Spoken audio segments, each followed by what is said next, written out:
Welcome to BlizzCon 2017 coverage, brought to you by BlizzPro.com. Welcome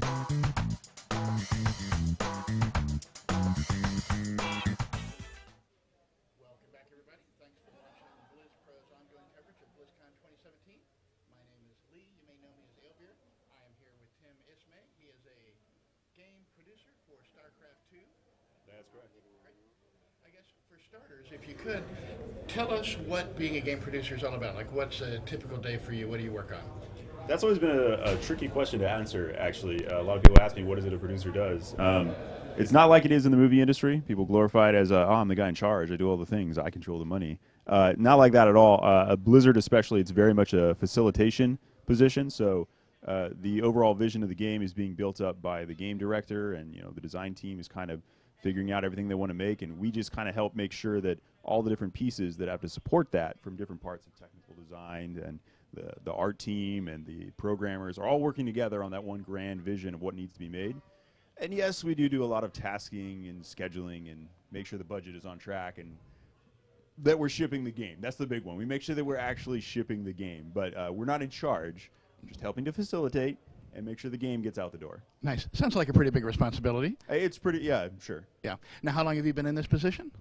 For this particular one on StarCraft, about the past 4 years. Oh, wow, nice. I've been a producer for around 8. Okay, awesome.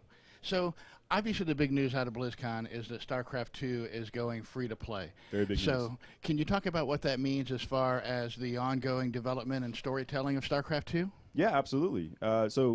Well, free to play itself means we just want to make everything available, right? We want to make as much as possible. Players can just jump in and play it. As for what we're developing, we're going to continue to develop the stuff that we see players engaging really heavily with, which at the moment is co-op, really big. Right. So we're going to keep making commanders. We want to keep making features for co-op that we think players will want to play with. And we are still working a lot on the war chest as well. We've seen that a lot of our multiplayer community, which is now becoming our versus community, right. We're changing the name of it, has been heavily engaged with that. It's an ability to get skins that they can cover their army with a new look. It's also a way for them to help support the esports scene.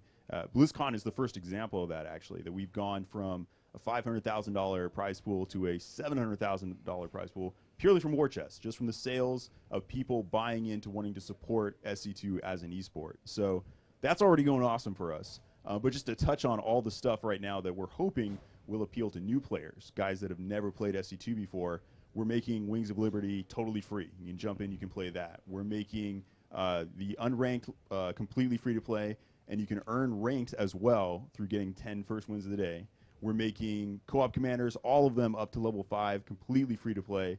And the arcade, as it has been, will remain free to play. So we're hoping that this just opens a ton of avenues for people that have never tried SC2 to come in and hit any kind of content they want and have just a ton of options of what they want to do. Yeah, and that ties in nicely to what I was going to ask you next, which is, StarCraft and StarCraft II kind of has the reputation for being a very difficult game, a high skill cap. Yeah. You need the micro, you need the APMs and things like that. But with the introduction of Co-op Commander, that has really, the barrier of entry is much, much lower now. Mm-hmm. And so can you talk about, again, trying to get more casual people involved, the ease of access, and maybe tips that you would give for people that haven't tried StarCraft to try to get them to try it, other than the fact that it's great, like, just tips for the new people that haven't tried everything that's going to be available. So we had sort of a perceived flow of how we thought new players would engage with the game. And the idea was kind of originally, players will maybe want to play campaign first. It's a nice casual single player, take your own time, beat it on your own pace sort of game. Then maybe they transition into co-op and they try something with another player. It's still versus the AI, but there's a significant amount of challenge there, and you're at least playing with other people now on repeatable content, and eventually step their way into trying out versus mode and actually going head-to-head against other players. In truth, that's not exactly what we've seen. There's a fair number of people that come in, and they just love competitive play, and they jump right into ladder, and they go hardcore there and never touch the other modes. We think that's great. If that's what you wanted to do, it's available right away. The one that I would encourage, though, over any other is co-op. That's kind of my mode right now. So co-op we've seen explode way bigger than we thought it was going to be. People have engaged with it massively, which is what has fueled our decision to just keep making more content for it. So I'm one of those guys that's there on day one for new commanders. So our new commander here that we're showing off the show is Mirahan with her I don't know what exactly to call him. He is her husband, but not exactly willingly so, Matt Horner. So he's the Sky Terran commander. She's the crazy mercenary. They're a duo that are making up our new co-op commander that's coming out in the immediate future, right around the corner, November 14th. So with that coming up right now, that's what I'm excited to play. As a co-op guy, I just can't wait for that day so I can start playing right away.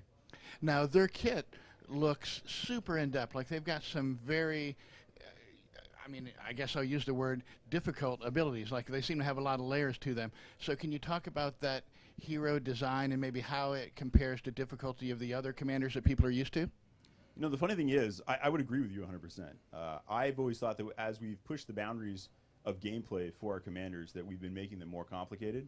Our community has no problem with them, surprisingly. We'll see what happens with this one. Maybe they'll finally say, you know what, you guys went too far.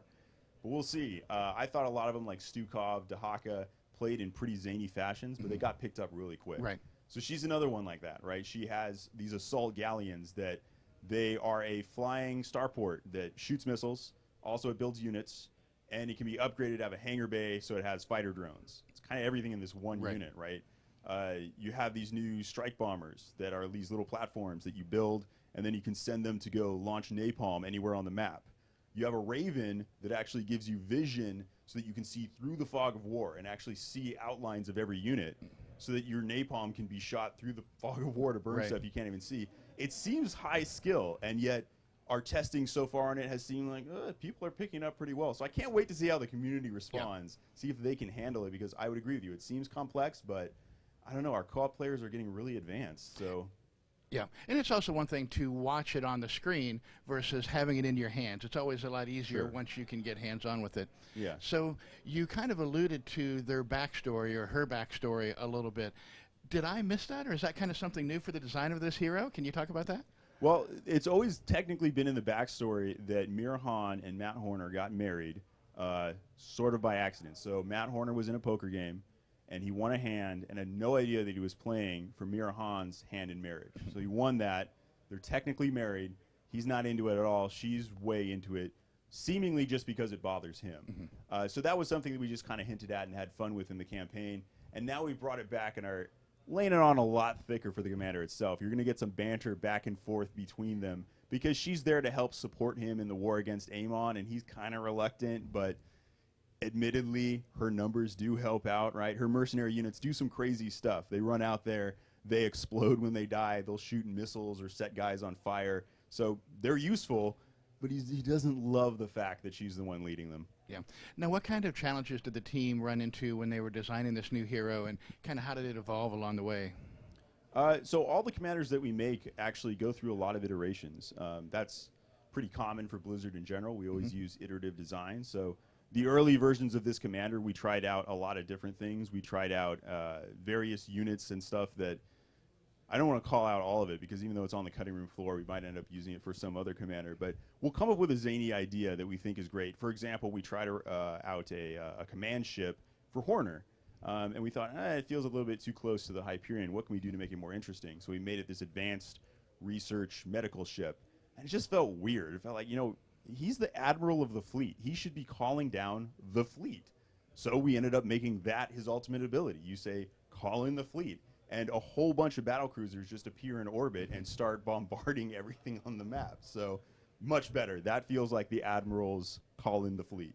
Nice. Now, obviously, it varies from commander to commander, but what is the timeline like from, how long does it usually take to get one of these heroes from conception to rollout? It varies quite a bit. We have actually slowed down a bit from how fast we were previously, partially because we're pushing the boundaries mechanically and trying new things, making new units. Also because we're trying to add more polish than we used to on each of the commander's total unit set, try and get new theming on all of them, new effects, new portraits, all the little details that a lot of people maybe don't notice, but we notice it. Right. So I'd say it takes a little bit longer than it used to, but we are trying to be as fast as we can. Even with that, it could take anywhere from a couple months to many months.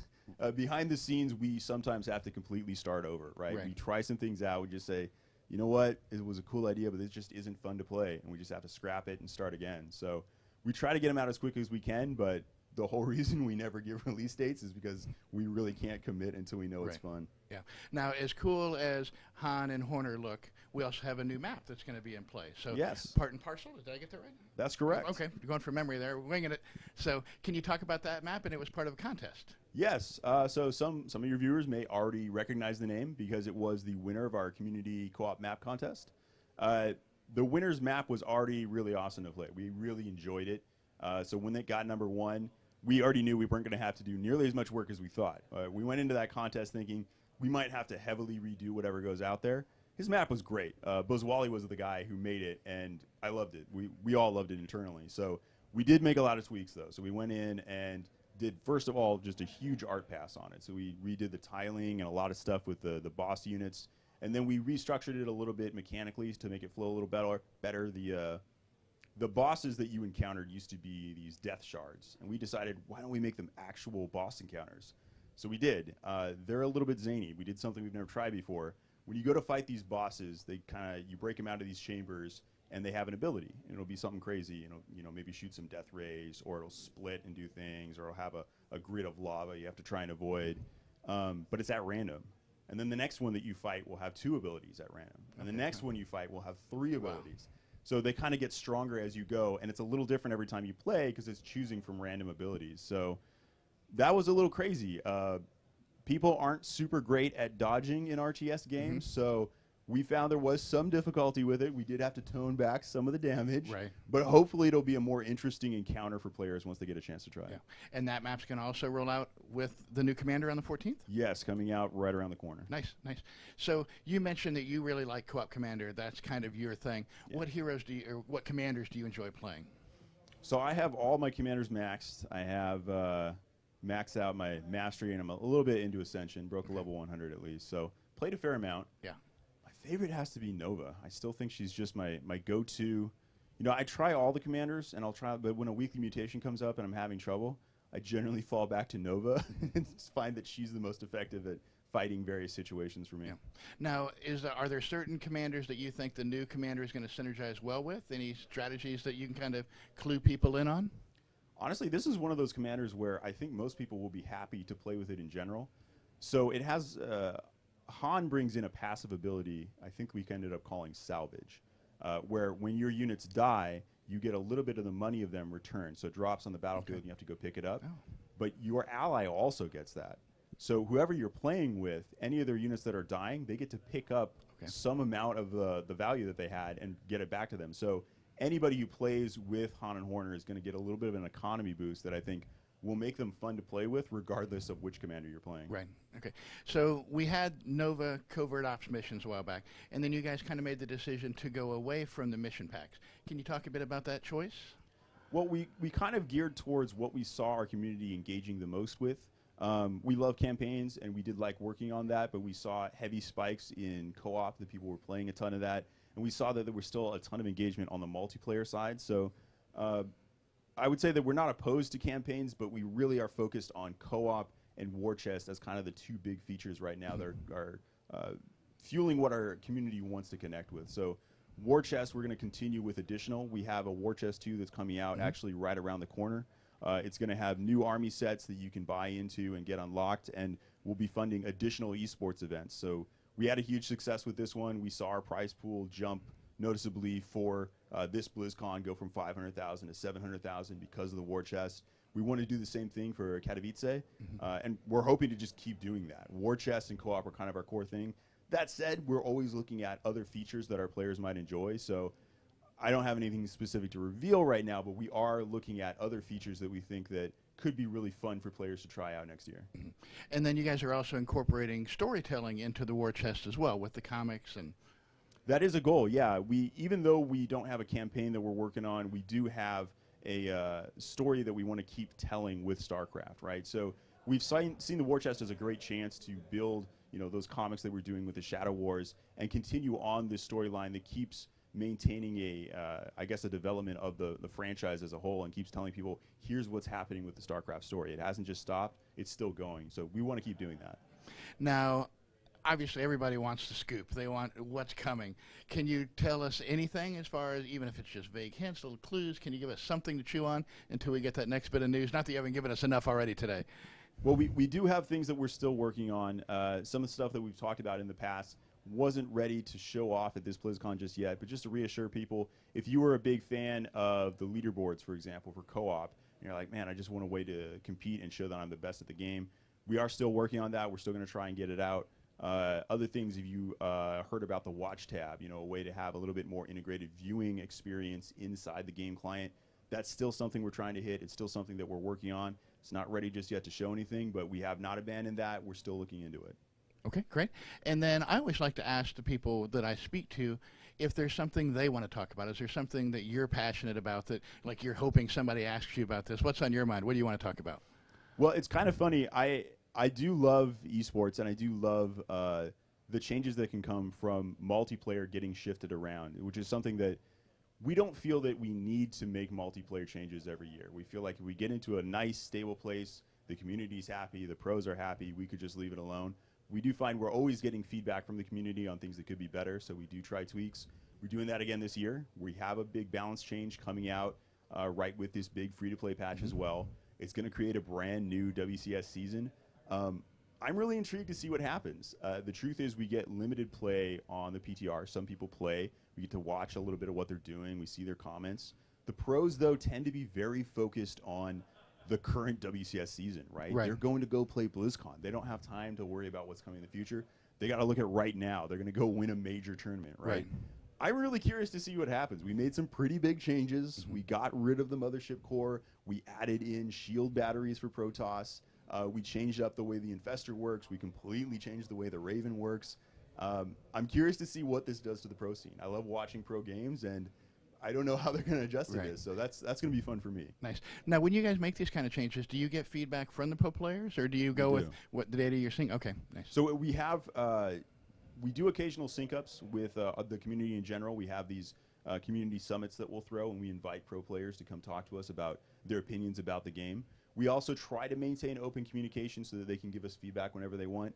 Again, they tend to be very focused on playing the game, right? They're out there. There are tournaments they're running. They have to stay focused, so they don't have a ton of time to do back and forth with us, but we love getting feedback from them and hearing what they think is balanced or imbalanced in the game, keeping in mind that we make all of our decisions based on the whole ladder. Right. We want to make sure it's a good experience for the Grandmasters, but also, down platinum, gold, silver, even bronze, right? Bronze should still be having a fun time in the game. So it can be tricky, but we have a balanced team that I think has done a pretty good job of keeping things pretty fun to play at all those levels of engagement.